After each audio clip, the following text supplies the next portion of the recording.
I'm very happy to say that today's episode it's going to be interactive with one of our sister companies, Click. If you'd like to give real-time feedback for this episode, please click on the link down below. Sam Cutler Kreutz is a master of creating suspense. His short films bring you to the edge of your seat and make your surroundings go blurry. They share the modern-day struggle of Americans just trying to get by. His films are real, captivating, and emotionally resonant. For his work, he has been given multiple Vimeo Staff Picks that have debuted across many film festivals. Guys, I had an awesome time talking with Sam. Take a look. Enjoy. You are the master of creating suspense. How do you go about creating that suspense in your writing and then when you actually get on set? I think it's a good question. I'm glad you found the films affecting. I think it's potentially a couple things. It's not always intentional exactly. I think, we edit the films to what we think is good. And like we find ourselves so I co-direct with my brother David, co-write, co-produce. We do it together as a duo. He's amazing.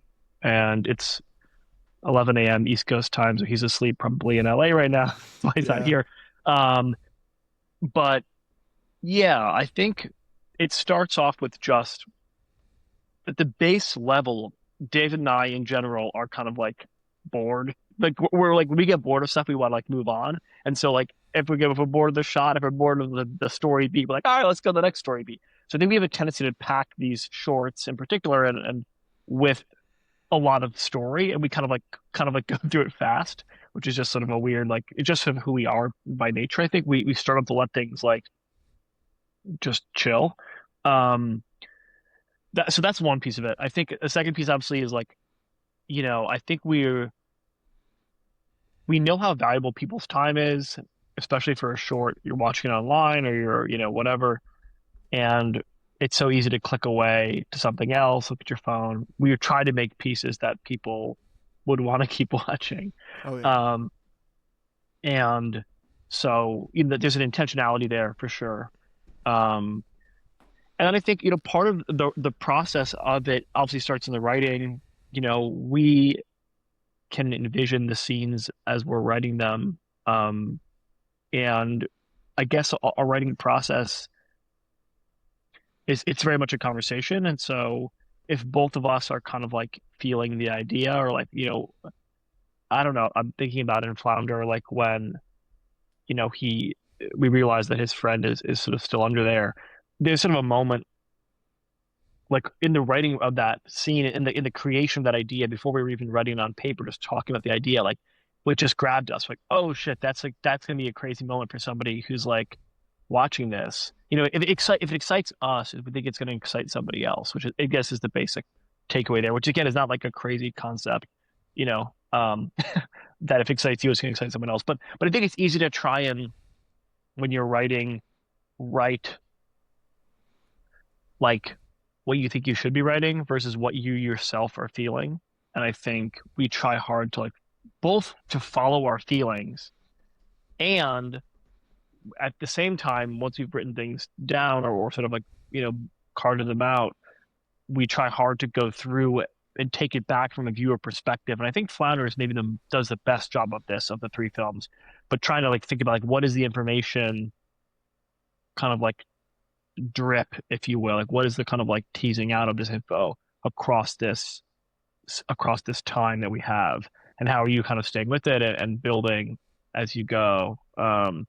So yeah, that's a piece of it. I think it definitely starts in the writing, and then on set we're just shooting the scenes that we wrote, so we're not like creating the tension exactly on the set, like aside from just filming what we wrote essentially. So I think really it does come in the writing more than anything else, and then in the editing, where it's like, okay, once you filmed it, how do you make sure that it's working? And one of the things we've found with the editing is, and one of when you're working with an editor, which we've done in all of our shorts, and they've all been these amazing editors. This guy Matt Shaft did Flounder, and then Caitlin Carr edited both Alien and Trapped, and they're both crazy talented. Primarily commercial editors. Though Caitlin's been doing more narrative stuff recently. Um, but it's like trying to make sure that the moments that you wrote in the script are coming through in the edit. And that sounds like very obvious, but it's easy to like see an edit and be like, okay, that works because the editor's brain in particular is really good at like putting together edits that kind of make sense and making a flow that feels good. But oftentimes we'll find ourselves, especially like in our first cut, where the editor is kind of just like they did their first pass. And we're like, okay, let's look it back. Like, oh, we're actually missing a bunch of beats here that like you that weren't so obvious in the shooting of it that you noticed to try and create. But we think when they're there, we wrote them in the movie, and we think the beat exists, typically a beat of tension, you know, or maybe whatever, any kind of beat, but oftentimes beat of tension. And it's like, how do we like go find that beat? And oftentimes that requires being very creative in the edit. I think about Trapped, and for instance, there's the first interaction where with the kind of like the kids and the gender. Spoiler alert here if you watch this. Watch my movies first because I'm going to spoil everything. But anyway, like at some point there's a very tense interaction where he like where the kid offers him basically money to not say anything and to actually help them set up these like rat traps for their senior prank. And that scene was not tense for a very long time. And it took a long time the edit to kind of like dial in what is the tension, what is the kind of like hung moment here where you're like, oh my God, what's going to happen? One of the there are many tricks in that scene, but one of the big pieces was sounds really obvious and dumb, but I think this came from our friend who's telling us this, but we just started going, every shot gets a little tighter and tighter and tighter and tighter throughout the sequence. And the way it had initially been edited sort of off the bat was we cut back wide again, we go back tight again, we cut back wide again. And it's like, no, we just start in the wide, and then every time as the scene progresses forward, we like march in and in and in and in until we're at that final kind of like close up, and then it's like, and there's like a moment, and then it's like, then we can come back out, and then it goes like, oh man, okay, and there's like, that's like really simple and like probably pretty obvious, but for us it was a big moment of like, oh, this is like finally starting to work a little bit, you know.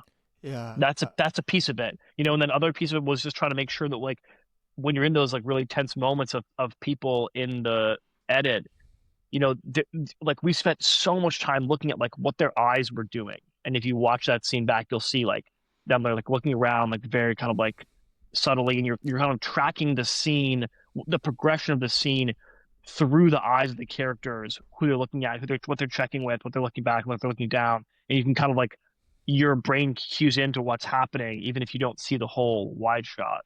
And so it kind of like, again, you can get the story, but it's like getting closer and closer. I don't know. Those are things we thought about, I guess. Yeah, I mean, the to speak on that tension in the scene where the kids offer the janitor the money, Yeah. for me, there's two things that added to the tension. He looked at his kid. Yeah. This is such a formative moment for the child, seeing if their dad is going to fold. Yeah. And then when he actually goes for the money, they throw it on the ground, Yeah. which was such a nice touch Yeah. to add.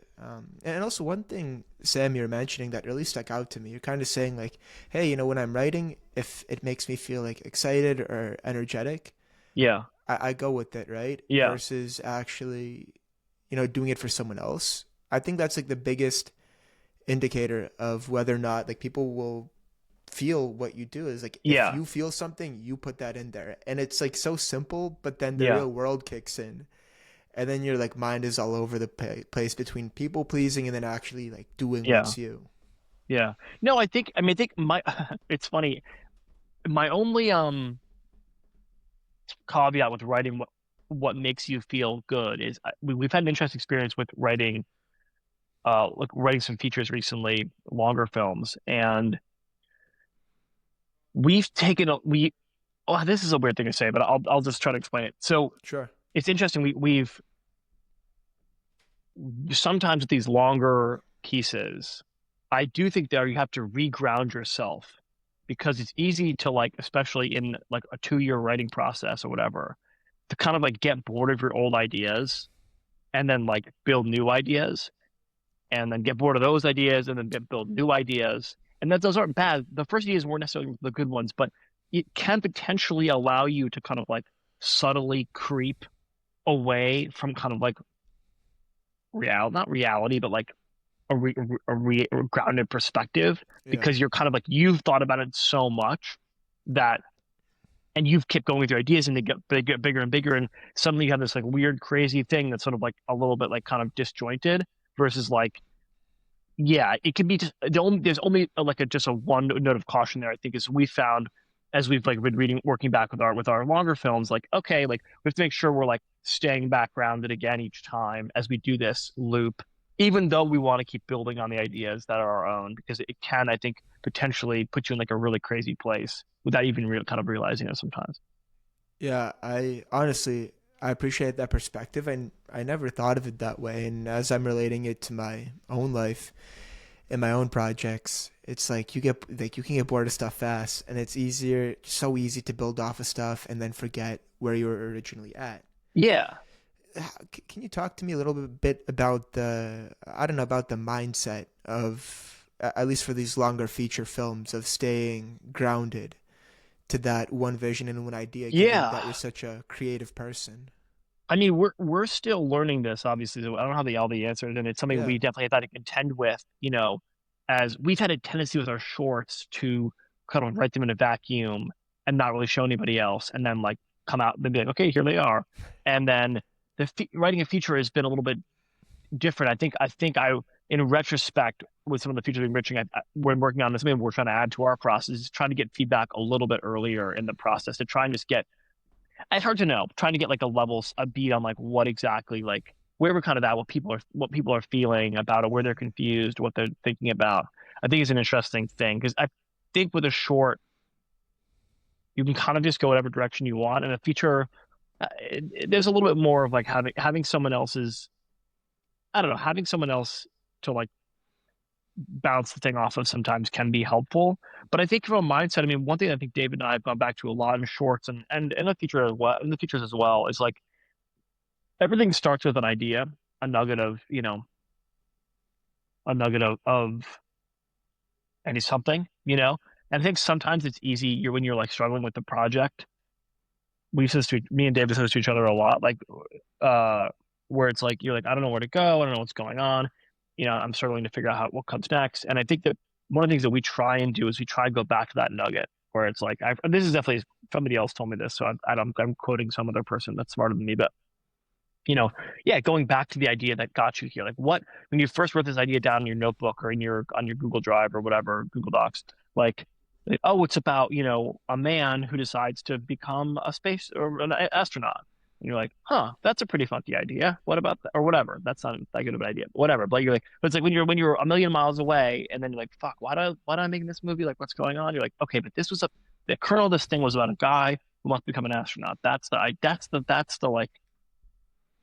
like kind of grounding factor here. Let's see how we like are we activating on that properly? Are we giving, what's the kind of like are we giving people what they want? Are we giving ourselves what we want in that moment? Are we exploring that thing enough? And I think it's just going to help kind of like bring you back to what you had initially, I don't know, thought of or tried to do, yeah. It it seems challenging, especially for me, because my brain goes from place to place and project to project, Yeah. and I guess having people or an audience to bounce feedback off of, well, can be quite helpful. Yeah, I think so. I mean, I think, yeah, having feedback is important. You know what I mean? I think, Yeah, we've tried hard to we've tried various forms of feedback, and I think one of the things that's been most successful for us is trying to find people that like what you do. You're not looking for yes men, but like everybody likes different music, right? And it's like I'm not a big fan of like country music, you know what I mean, or like whatever. So if someone came to me and said, "Hey, I've got this country song that like I just made. Do you want like can you give me feedback?" My feedback is not going to be like that good because like I just don't like country music that much, and it's not really like, you know, and maybe you want that perspective. I don't know, but I at least initially with the project, I think trying to find the fans and then see what they're feeling yeah, in some way is important. It's easy to like waste a lot of energy and a lot of time and be really unhappy with people who just like kind of work into like the movie anyway. giving you feedback about why they don't like the movie, and you're like, okay, well, I guess this film's not for you. But if, finding somebody who does like it and like, oh, okay, you like this, but you think it needs X or needs Y, like that's I think can be more helpful because it's not everybody's going to like everything. That's just like all right, And so try to find feedbackers who enjoy the work you're making, but also can help you sort of go forward, make it the best it can be in the style that you're making. I think is quite useful. You know, Yeah, and not being yes men at the same time, because then the new challenge is if you have people who enjoy your work watching your videos, it poses another challenge of them only giving you positive totally, reinforcement. And I totally. mean, I can only imagine what that's like for you. And honestly, it makes me want to know here. You have to you have to navigate a very difficult balance between your work as a director, being the one that crafts the vision and being the spearhead of the project, and making sure that vision stays intact when you're continuously surrounded or continuously given feedback from other people. Yeah, How do you go about balancing those two, staying true to your vision and it's to the fucking reason why you're impossibly there? hard. It's so hard, and it's been really hard with it's been harder than ever with the feature, where it's like, if you're gonna make a feature film, you're gonna have to play the game of like not politics exactly, but it's like people are gonna have comments. With a short, you can basically just do whatever you want, you know. Yeah, But the feature, people are gonna have comments. They just are like that's how it works. You're gonna get notes. You're gonna get if someone's gonna give you millions and millions and millions and millions of dollars to make a movie, they're gonna have something to say, and try to find a way to keep the vision um, you know, while also pleasing the people need to get pleased is an right. important thing. It's hard. And I think if from a perspective of to be totally candid, I don't know if I know the answer of how to like please a studio executive while Yeah, also keeping my vision intact because I haven't had to do that. yeah, But to take it to a thing that I do know, um, like you're on set, right? With a million amazing creative people that you brought to set and they all have ideas and they're all interesting great ideas and they're not all the right idea for the thing you're doing. You know what I mean? The DP suggests this, the AD suggests that, the actor suggests this, the editor suggests that, whatever. The production designer says we should why don't we try this, and some of those ideas are good and fit and some of those ideas are also good but they don't fit. And I think you know trying to honor everybody's ideas while also sorting through which ones fit and which ones don't fit, the thing you're making is the job of the director more than anything else. It's keeping that core vision alive. And how do you do that? I mean, part of it is having a clear vision to start with, and making sure that you clarified your vision enough earlier. You've done enough work early on that I know what this thing is, so that when people give you ideas and you're like, that doesn't quite feel right for this. It's an interesting idea, but it doesn't quite feel like this. Or it's like, oh wow, that really enhances this. And so that being, so obviously Dave and I spend a lot of time talking about the idea and the film and the script, and we really know it sort of backwards and forwards, and we spend a lot of time working and writing and trying to like make sure we're really kind of like crystal clear on what this thing is as best we can. And then simultaneously knowing that like things are going to change and like Trapped, for instance, all the films, Trapped is a good example, changed a lot. The first draft we had of the script, we spent 6 months writing it or whatever, writing a first draft that we Wow. were like really happy with. Sent to our one of our close friends, a trusted producer friend, and she gave us a bunch of really hard notes. And they were the right notes in the end. They were actually very much the right notes. We ended up changing some stuff around and had a better draft. And the draft was still a little bit broken, but we're like, all right, we're gonna go shoot this. And we shot the film. And the actor had some stuff in certain scenes weren't working in his mind, and he changed some stuff and made it better.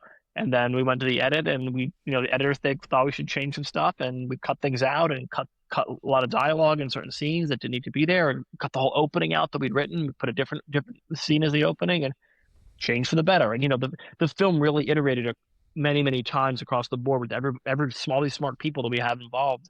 You know, bringing their ideas and changing stuff, and us trying to make sure that the changes were in the service of the like vision, we were all the river that we were kind of like paddling down, but you have to be open that things are going to change, and sometimes that's the best thing that can possibly happen. I've people telling me about scenes, oh my God, I can't believe when he did this or that, and sometimes that wasn't even the idea, like it got changed by somebody else in the flow of it, and we were like, that works a lot better actually. Let's do that, and then it becomes someone's favorite moment. So, I think trying to keep your ego out of it as much as you can, and be like, hey, you know, I helped shepherd this project along as the director, and it's my baby to some degree. No one's going to care as much as I do, but also like being willing to and open to people giving you feedback and allowing it to change in a way that makes sense, I think is, I don't know, it's important, I think.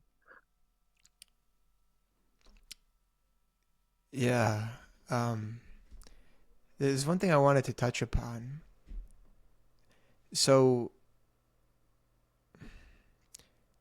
just one sec, Sam. I low-key blanked. I blanked out for a sec. No Oh worries. yeah, here it is. So you're talking about earlier on, right? People are coming to you with ideas like these DPs, ADs, editors, Yeah, sure. and you're saying that, hey, this like first you of course know the vision, right? You spend all that time in pre-production, writing the script, Yeah. understanding what this like who this baby is. Yeah, sure. And now there's these people that are coming in, they're saying, hey, maybe we should put this piece of clothing on your baby, Yeah. yada yada yada, Sure, right? sure. And one thing that you said that really stuck out to me, you said, this might not feel right, or this feels right. How do you distinguish between your feeling versus logical reasoning? Yeah. When do you use feeling? When do you use logic? Maybe when do you use both? It's a good question. I mean, there's a great David Fincher quote where he talks about like the left side of his brain and the right side of his brain. And that this he often does. I'm not sure this is even true that he does this, but he always Sure. says like he looks at like when he looks at a frame, like he looks at the monitor, he does it like he does it with one eye and the other eye, because I guess one eye is connected to your left side of your brain, one other eye is Okay. connected to the right side of your brain. It's like a Yeah. logic, whatever, emotion versus logic or whatever, right Uh, brain, left brain. I don't know. That's a David Fincher thing. I don't know if that's something he actually does, but that's what yeah. it's in some interview. Anyway, but I do think there's a balance between logic and emotion. I think, you know, filmmaking is an emotional thing. Art is an emotional thing, and it's it can be many times like nonverbal, you know, I'm not sure I'm not sure the exact answer. I'll say like a Yeah. couple of interesting things, or maybe interesting things. Sure. So one thing is like logic is super important. You have to, be smart about it, logic things out, and make sure it makes sense. And high level stuff is really important. But also create using that logic to create space where you can just be emotional. Oftentimes I find when we're writing like the first draft of stuff, where it's coming from, a set of note cards or whatever, sort of an outline onto the paper, that's a very emotional space, you know?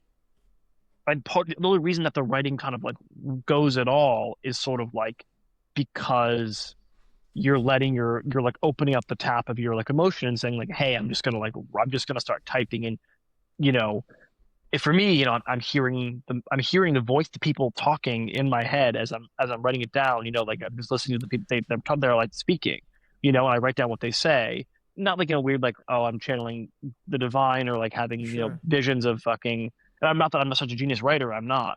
But as I read as I write the piece, I am hearing the characters talk at it, and I know kind of where the scene is going. But it's almost like hypnosis or something, where it's like I'm like suggesting, I'm like putting myself in hypnosis, and then like I'm also the person suggesting what I should be doing, kind of. But like it's sort of outside of like your perception in some way. Where I'm like, okay, I know what this scene's supposed to be, Yeah. so I kind of know where I'm like vaguely going.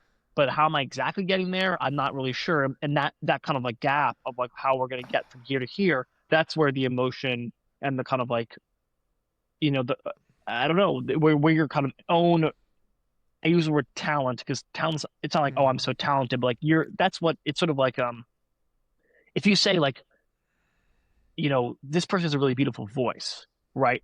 they didn't do anything to like get that to get. I mean, you can train your voice and take voice lessons, but like some people just have a beautiful voice. You're like, Yeah. that person just got pipes. Damn, like that person can really sing.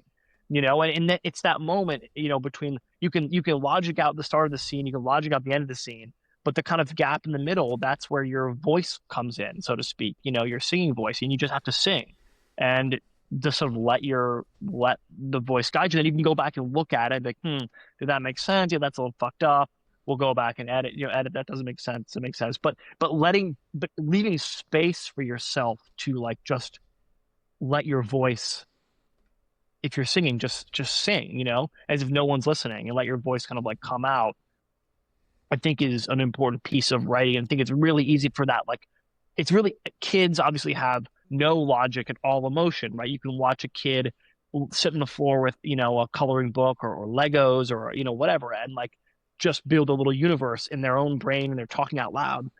But this person goes over here, this person goes over here. Yeah. There's no kind of like, whatever. I don't know what part of the brain is, but no kind of prefrontal cortex that's like telling you that's not the right thing to do, or that doesn't make sense. That you're kind of trying to like, kids don't have that, and adults have like a ton of that, and they lose that other section. So A trying little to, bit too much of that. yeah, trying to just like take use for me, and I'm a very logical person. Like, use the logic to make a space. Be like, hey, I have given myself space here. Logically, I know it works to start the scene. Logically, I know where it's going to go to the end of the scene. I know it's going to connect, so I don't have to worry about anything. Oh, it's not going to make sense. Like, I know where the scene's going. I know where it started. I know I'm not like happy that like we're going to go on off track or something. It's like, no, we're just going to have it. We have a dedicated box that we're in, and that's a box where you can like do whatever the fuck you want and just be yourself, and use your own whatever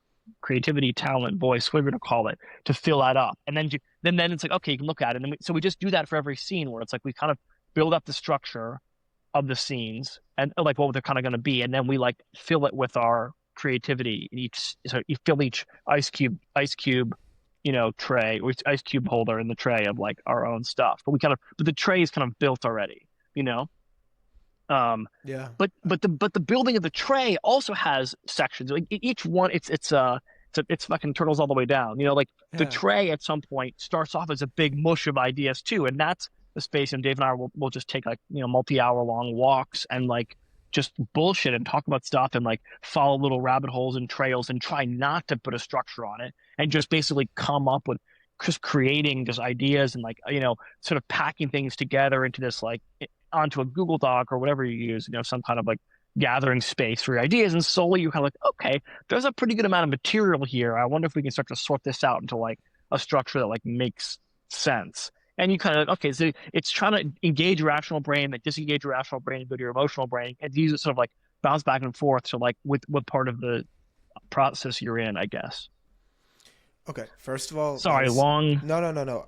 That is thing. that is sick. I mean, you're talking about like you go and writing, the I can't hear you.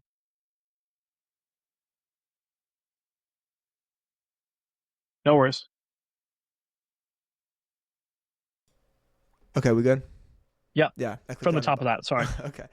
Well, I'm saying it's sick. Like you're mentioning, the beginning and the end, and you're like in the state in the middle where you gotta figure out how you go from point A to point B, and then you're in this like flow state where you can hear the characters talking. I've never experienced something like that, but the way in which you're describing it, like I got a better sense of where you're at, and I think that's the most fun in the creative process.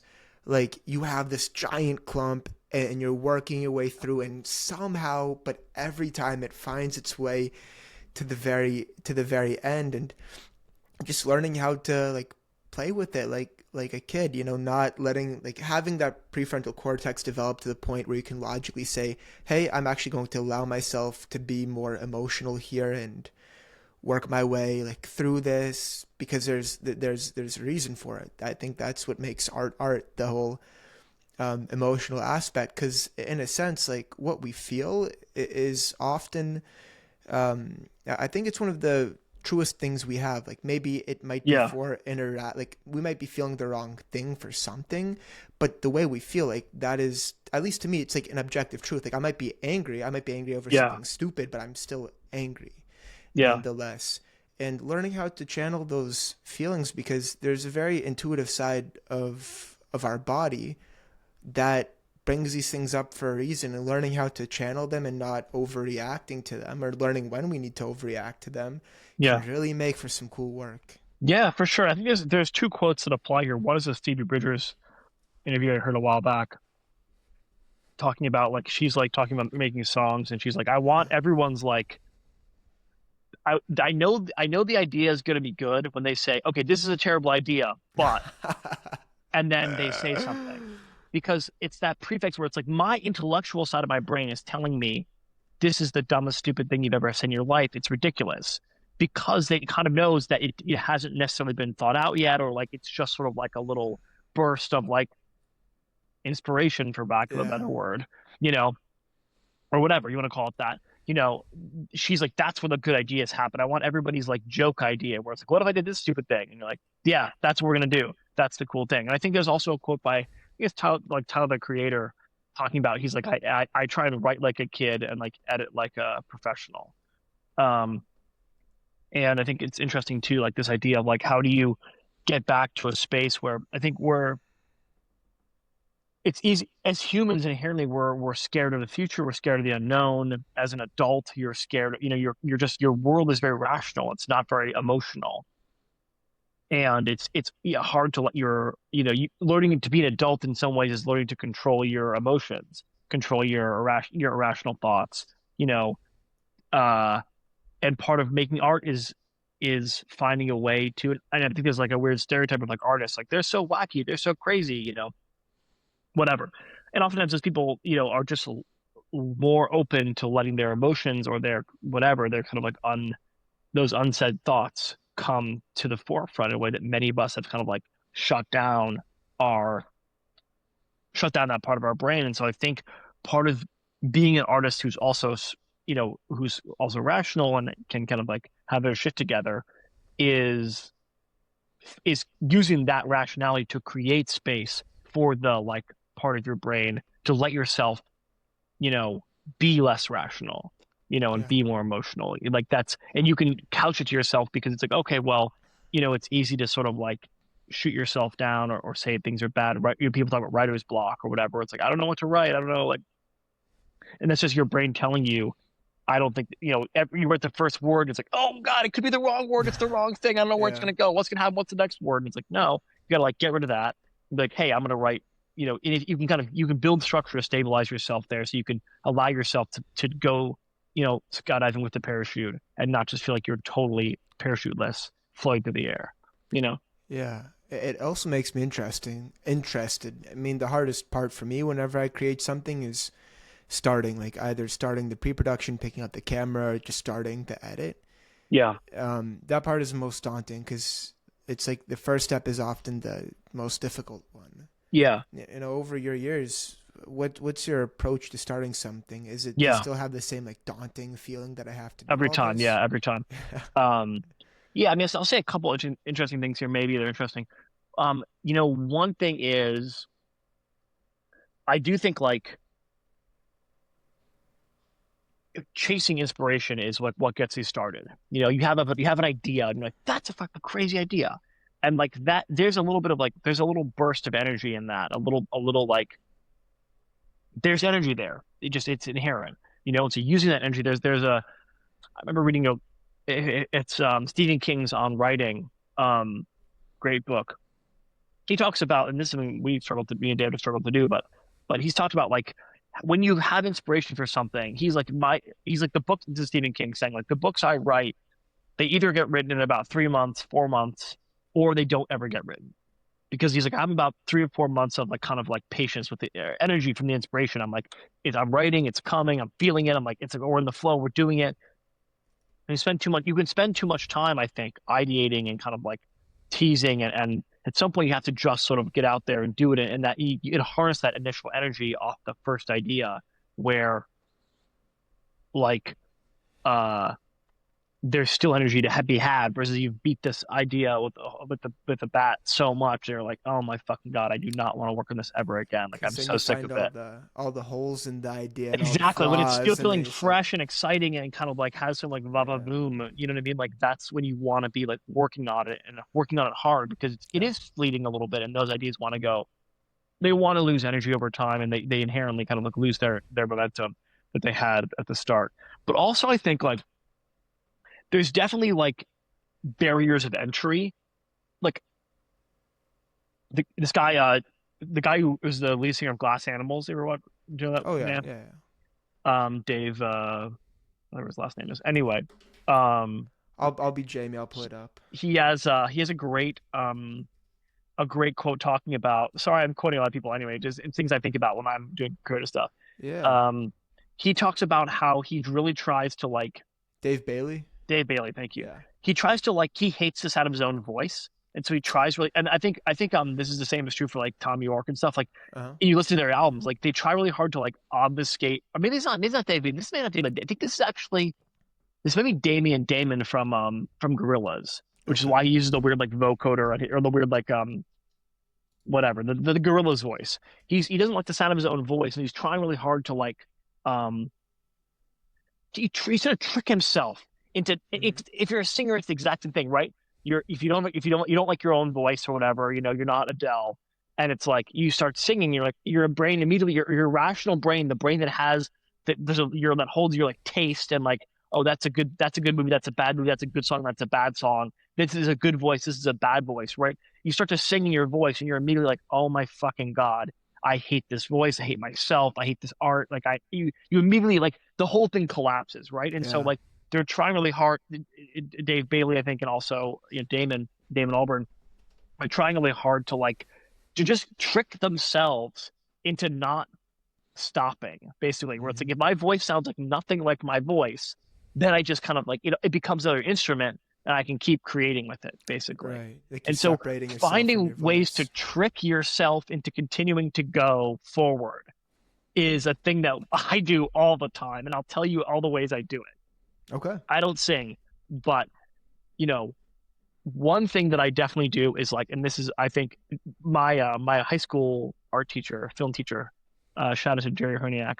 Um, he when we were I was like a sophomore or freshman in high school. He was all this. He's like, you guys have to keep like an art journal, like yeah, a journal where you like write stuff down and like draw pictures and like that's like or whatever you do at your visual art practice. I'm sure many artists have a journal or whatever, some kind of journaling, or not like a journaling thing like, oh, today I'm feeling X, but like more like a creative journal, like your ideas. Yeah. I struggle with that class. My handwriting is terrible. I'm really bad. I'm definitely like some weird combo of like, I don't know, dyslexia or something. Like my handwriting Sure. sucks, and I hate to write by hand. And this is at a time when I was in high school where there wasn't really another way to do it. But as Google has showed up in our universe, like I keep a creative journal of sorts in Google, on Google Docs, basically. Just with Google folders and Google Docs and spreadsheets. Nothing crazy. You can do it however it works for you on on your notes app. People, whatever. If you're an artist, a lot of people use their voice recording app to sing little Yeah. melodies or whatever. I don't know, but it's like part of being a creative person is like wanting to create, and then also sometimes and then also being asked to create on demand. Like, hey, we are you for this job. What are you going to bring to it? And you're like, I don't know, right? So it's like having if you. I think one of the things I was always sort of scoffed at my high school art teacher because I thought he was full of shit. Turns out he's a genius. I learned that later. Um, you know, but basically, it's like the reason you keep if you have ideas, everybody has ideas. That what's separate. One of the things that in my opinion that separates a like professional artist from a not everybody else is like they write their ideas down, and it sounds super lame and dumb, but like legitimately, like everybody has ideas. You're watching a TV show and you're like, that ending sucked. I can write a better ending than that, or like I have an idea for this. Like everybody's having ideas all the time. They float around your brain. They float all around, and you have a little moment of like, oh, that's a crazy. I saw a crazy little scene today. A man, I don't know, helped a woman across the street, and then he, fell down. She helped him across the street. You're like, oh, that's a weird little turn of events. Like, what the fuck? Yeah. And like, that's crazy. Write that down. because Right. that's gonna appear in something in your whatever your creative practice is, It's like in you your know. subconscious too, But if you write it write it down. down. Yeah, yeah. If you have it, because then what that creates for you is a place to go when you want to make something or you're hired to make something, that instead of just being like, okay, I'm supposed to do something and I don't know what to fucking do, you're like, haha, I have a space to go look for all the things that I thought were interesting. And you crack that thing open, and if you've been adding to it over the course of the year or two or whatever as you're working on other stuff, like you're like, oh my God, this is full of like really weird ideas. And Mm. like one of those things is gonna hit. So like one of the ways that again, one of the hardest again, there's so many places where you can get off the creative track where you can stop, where you can basically just stop, right? It's like I wanna make something. You're like, well, I have no ideas. So that's initially like you stop. Yeah. But if you have a book full of ideas, you can keep going. Yeah. You know what I mean? So Oh, I that's like do. an initial thing that's like one of the first barriers of like of just like stopping. How to like is to Yeah. I don't remember why this answers your question exactly, but this idea of like tricking yourself into like, you know, keeping going. That's one way you get past that initial hurdle of like, what do I write? So, well, here's a notebook full of ideas that may all not be great, but there are little fragments of stuff that could become something, and one might hit you, and you can have some motion in the direction. I think also partially like a next step that we oftentimes struggle with is like, okay, I have an idea fragment, you know, but I don't know what to do with it now, right? And like that's where the idea of like free writing or like or if in your case if you're a writing partner, me David, just talking. And when I free write, I talk to myself. I'm on the page. Like if I'm writing alone, I'm literally I'm like asking myself questions and answering them Yeah. for like on like a sheet of paper or on like a whatever spreadsheet or on like a doc. Like, and you do that if you just spend the time to like spend an hour or two thinking about the idea and asking questions and trying to answer them. Eventually, after enough time, you can go back and like, I have 50 pages of fucking flesh here that suddenly exists. That it's like, okay, well, let's start to try and put this together. So you're kind of like at each step, you're sort of like duping yourself out of the like space where it's like, well, I just want to stop and not continue forward. You know, we have an editor. I don't want to fucking edit the movie myself. After I shoot it, I'm like, I have all this beautiful footage. It's perfect. I don't want to think Yeah. about it again.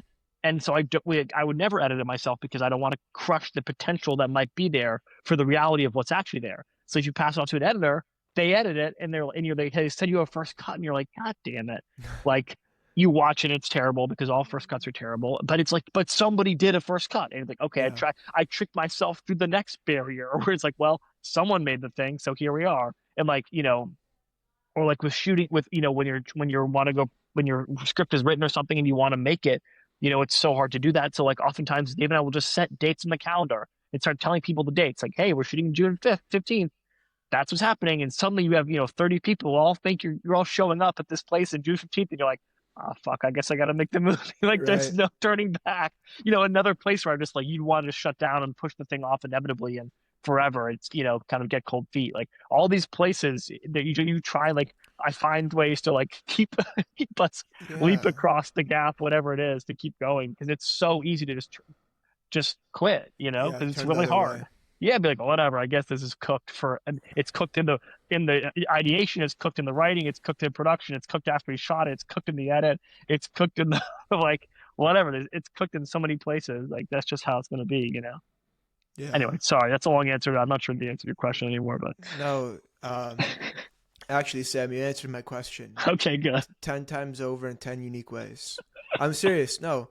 I mean, what I like that you said about having that idea book. You're right. Like if you're ever like I don't want to say forced, but asked to create, If you're a you professional have artist, that if you're a reference. professional artist, you are asked, you're saying, hey, someone's like, hey, Exactly. we're going to pay you a lot of money to do something, whether it Yeah. be, paint us a painting or make us a movie, make us a commercial, write us a song, whatever, you know, Yeah. You're being asked, you're and being paid to do it. So you have to yeah, have something something to come with, you know what I mean? And again, having that like back pocket book full of ideas is really, really helpful, you know? I also think that writing those ideas down and doing the free writing, it assigns importance to those things in your brain such that Yeah.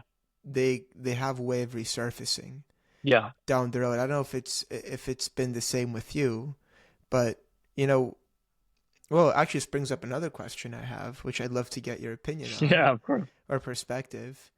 So when you're being asked to create, it adds a whole new element of pressure. Yeah. How do you continue to create in the face of pressure? Does it help you? In what ways does it For hinder me, you? it's always helped me because it adds a thing. It gets rid of the like, uh, I mean, this is a good example. I'm literally pitching on a commercial right now. The treatment's done. We'll see if we win. We'll see if we win in a couple Yeah, of days. But it's a big job, big treatment. It's like a TV commercial for like a national brand.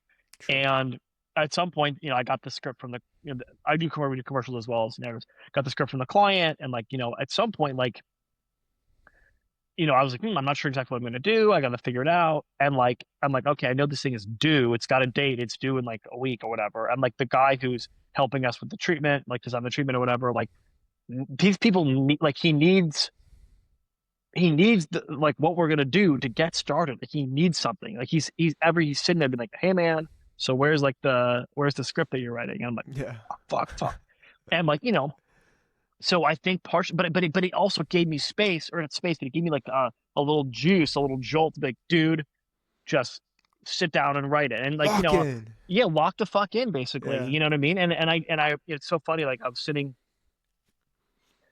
maybe this is gonna sound so fucking hooey, so pardon me, but like there's definitely, I get a feeling, a physical in my body feeling of like the inspiration, like you're like the zone is like the fucking like rainstorm is coming, like get ready, you know, and knowing that is coming and knowing the feeling. And I was sitting there for like 2 days trying to figure out what this commercial is going to be, and like I'm sitting on the couch.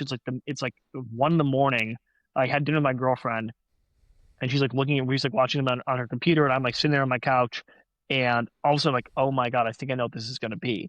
And like I just opened a doc and started like working on it, and then my girlfriend started asking me a question about something, and I'm just like, and I was like, ah! Like I like guess like get away, don't fucking get talk to me away, right, get just like away. get away from right now. I'm feeling the fucking like thing happening. Like Yeah. no one fucking talk to me. You know what I mean? It sounds like so stupid and like kind of like narcissistic, which No, it's no, no, not. no, no, no. I was just like, give me 20 like, give me 25 minutes. I'll talk to you. And I was like, Yeah, put my headphones on. I was like, didn't even put music on.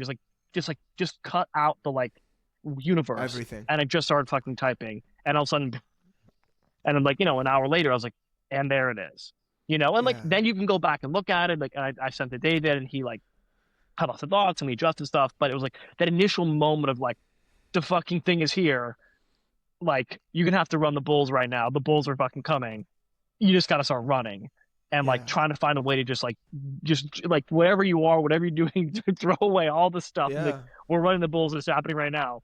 That's You have to you capitalize got to on just that. capture that. And sometimes pressure for me personally juices that a little bit in a way, uh, personally, you know.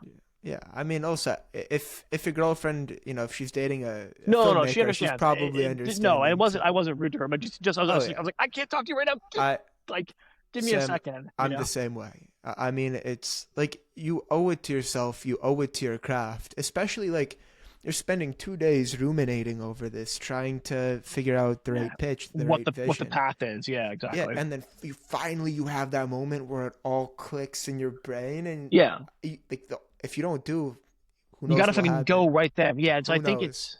you got to follow the feeling in that respect. And I'm not that old, but I'm old enough now Sure. to know when it's there and to be like, okay, it's time. Like I have to write this down. It's the Yeah. time has come. And I think as one part of growing up, I did a lot of art in like high school, middle school, high school, college. I didn't really realize that it was almost like a weird like yeah, I couldn't quite, and I still don't have the control over to be able to get into the zone like off the bat. One of the many reasons I've always liked movies in particular is I found that pressure really helpful to me, helps clear my kind of like thoughts, and like being on set and it's like, okay, we have exactly 30 minutes to get this shot and go. And you're like, fuck, Mhm. okay, I have to do this right now. And it kind of just like, it's like focuses your mind and like gets you like in the zone Yeah. to do it, you know?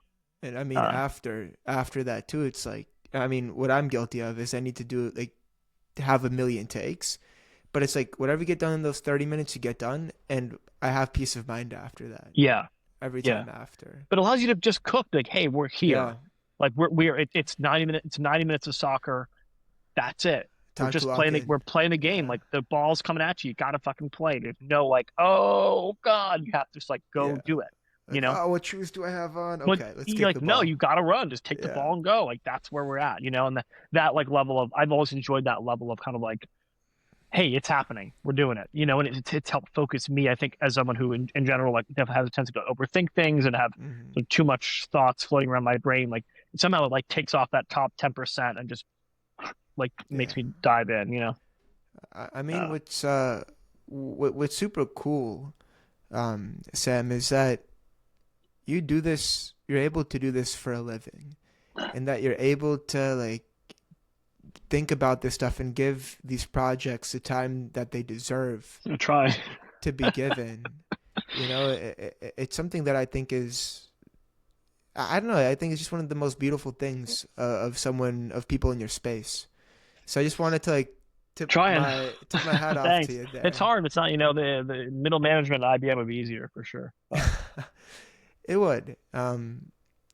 Yeah, a lot of well, having seen, Alien, having seen Trapped, and having seen Flounder, there's a like certain element to it, especially with the coloring. mhm. I noticed it's I don't know if cooler is the right word, but I kind of get like a subtle eerie feeling as if like something is Hmm. about to happen. And it, obviously something always happens, right, in each of these Trying. films. I mean, could you talk to me a little bit about the color? I don't know how much this is on the editing end versus, you and David, but what are you trying to go for? From a color perspective, I think I mean, each of the films have different colorists, so that Yeah. changes it. Each of the films have a different DP, so that changes it. Um, I think we've tried in general to like use the language of like horror to like apply to like everyday life. Um, from a coloring perspective in particular, I don't know. I think I'm not sure I've so thoughtfully like uh colored them in a way that would suggest something is bad is going to happen. I do think, I found Flounder in particular, this idea of the Flounder has a bit of like a half silver retention, like Yeah. emulation, like ENR, like an ENR film retention um emulation thing that's happening where which they did on like Jarhead, if you ever watched that movie. I think it's like ENR. Yeah, with oh my, I'm forgetting his name. Jake Gyllenhaal. Gyllenhaal. Yeah, Yeah, Roger Jake Deakins shot Gyllenhaal. that. So there is a bit of a DSAT happening, at least partially, and like a selective DSAT happening in that film. But I think we tried to like sort of like contrast the like lushness of the summer camp, Hmm. August in New Jersey, with the kind of like horror, the body horror of the film in some ways. So there's like an Yeah. interesting kind of like juxtaposition there. I think for Aileen, obviously, the film takes place in like the most Alien. drab, Okay, I was calling it boring. Alien. That's fine. I think that works. Alien. Alien sounds Um, better. I think the title is a bit of like a two has two meanings or many Yeah. meanings. So, um, but yeah, I think like that film takes place majority in like the most boring building known to man. It's like a USCIS, like everyone's been to this. It's some weird combination of like the DMV and like court, and it's like or like TSA. Um, it's kind of like horrible like taupe, you know. I don't know. We called it the taupe labyrinth. That was like The Taupe one Labyrinth. that was one of the things we were maybe thinking of titling the film. Yeah. But anyway, it became Alien. But yeah, but the taupe labyrinth. I think like so that film we tried to lean pretty hard into like sort of like the drabness of it. So I do think there is again some like desaturated element there. And then I think for Trap, I mean, yeah, I guess it's a little more on the low. It's obviously a bit darker than the other films. I think we tried to like yeah, I think that I guess all three are a little bit desaturated across the board. In their various ways. They're not with the same processes. But I think there's some of that. I don't know. Yeah, well, I mean, I If loved you all felt that, the that means it's I real. I It's real. loved I seriously loved all three. And what I mean, at least two of the three of them, right? Trapped has a solid ending. You know, the guy keeps his job. But in Aileen, like the husband, he got deported, and then Yeah. in Flounder, the guy's best friend died. And Yeah. I love the realistic. Well, I don't know. I don't like. I like that it has raw endings. It's not like sugarcoat. Everything is polished at the end. Um, can you talk to me about like why you chose not to have at least those two films have good endings? Trapped in a Lead. No, not Trapped. Alien and And Flounder. Flounder. Well, I think we've tried hard with all of our endings to have them be sort of like not bittersweet exactly, but like at least sort of a little complex where it's like at the end of Flounder, like his friend actually, I don't think the way we wrote it, the end of Flounder, his friend isn't Mm. dead. He's like having a Oh, heart seizure. attack, heart attack. Yeah, He's having a seizure. Yeah, is what it is because lack of oxygen in his brain yeah. from Right, being down there so long. And so it's like he's like he is maybe gonna live. You don't know. The ambulance is right, maybe coming. You don't know. But like, there's some level of like, well, he did he did win. The main character got what he wanted. He kind of got what he wanted, right? He's right. he's got that cap on his head. Um, and you know, in a funny way, like part of the reason that we like the sports team is like I think the mascot is the Kings in that film. Like we were sort of like, wouldn't the ending be kind of weird if he like like the water polo caps, they have like a crown on them, Yeah, as part of the logo. So he gets crowned. But like, what is he fucking the king of except his own like failure, you know? And I think like we thought that was an interesting kind of like visual metaphor where he's sort of at the end there, like with the literal crown on his head, but also like holding the one person who like he cares about being like, I think I fucked it. I think I fucking had the wrong idea here. So I don't know. It's not like it's kind of interesting, like nuanced take on the price of success and your friendship and sort of the things you'll do to get what you're looking for. To do. But I think for Aileen, the film immigration is not a happy thing. A lot of these films aren't like the real life situation of Aileen is that, as we've seen the last year, I mean, the ICE and USCS, the policies are horrible, people are being harmed. And so we felt like it wasn't, yeah, it had to end with some tragedy as well as yeah, some modicum of success. She gets the daughter back.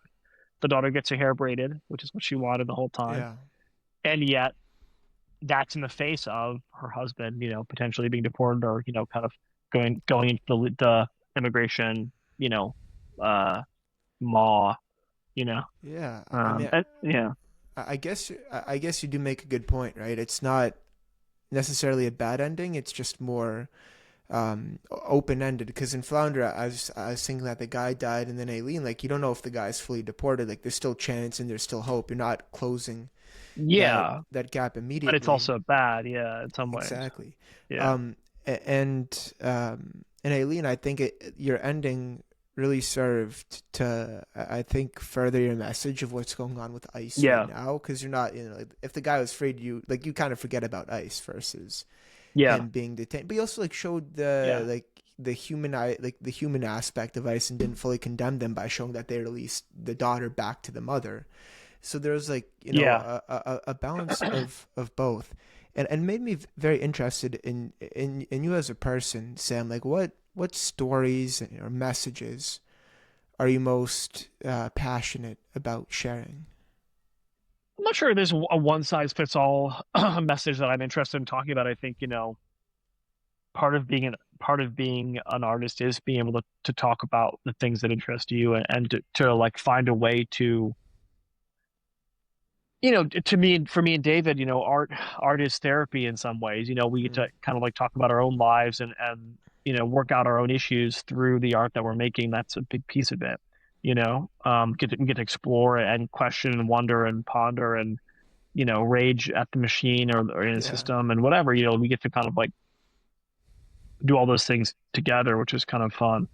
Um, I think we're trying to look at things from a human scale if we can, typically throughout our films. We're trying to find ways to um, see the humanity in all the characters, yeah, and not not paint everything with a kind of broad brush, try to find out exactly like what makes each character tick, even if they're not the hero, if they're the villain, maybe, you know.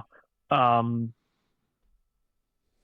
yeah, so I don't know. I think, we're trying to filter all of our films through through a human lens, through a lens of somebody's experience.